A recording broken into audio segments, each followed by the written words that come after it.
नोंथांनि मेल मिटिं हाबा हुखाफोराव सिबिथायनि थाखाय मानसि गोनांथि जादोंब्ला अब्ला नोंथाङा जिंगासिनांगौ गैला। नोंथांमोनखौ सिबिथाय होनो थाखाय चिरां जिल्लानि सिङाव थानाय थाइखाजरा ओनसोलनि आइजोफोरा सा-30 लोगो नांनानै अखाफोर केटारिं हानजा दानानै रायजो राजाफोरनि मेल मिटिं हाबा हुखाफोराव सिबिथाय होनो थाखाय गोदानै दाफुंना लादों। नंगौ, अखाफोर केटारिं हानजाखौ दिनै दाफुंनानै लाबाय।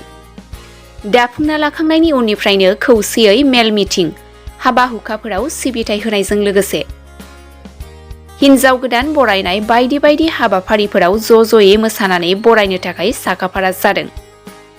बेनिखायनो दिनै अखाफोर केटारिं हानजाया बुहुरसालियानि गेवलां गेलेग्रा फोथाराव ज' जानानै खौरांनि गेजेरजों सिबिथायखौ बांहोनो एबा खम सम बेसेनावनो रायजो राजाफोरखौ सिबिथाय खालामगोन होननानै फोसावनानै होयो। जुदि नोंथांमोना नोंथांनि मेल मिटिं हाबा हुखाफोराव बिथांमोनखौ लिंहरनो गोसोब्ला नैबे 9387426267 नङाब्ला 7099262830 जामबुं अनजिमायाव खौरां लानो हागोन।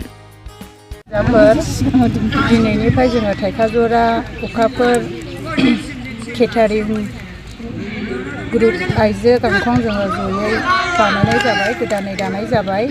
बेयावहाय जोङो नांगौ रायजो राजाफोरनो नांगौब्ला जोङो हाबा मिथिं दावथिं जेरावबो जोङो बाहागो लागोन, थांनाय जागोन।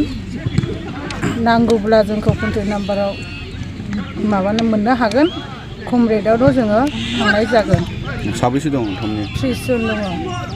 30 जन। माब्ला दानाय जायामोन नोंथांमोना बे हान्जाखौ? गोदानै जोङो दाजेननाय जादों, दिनैनिफ्राय लानानै। माबायदि सार्भिस होगोन बे मेल मिटिङाव? माबायदि सार्भिस होगोन नोंथांमोना?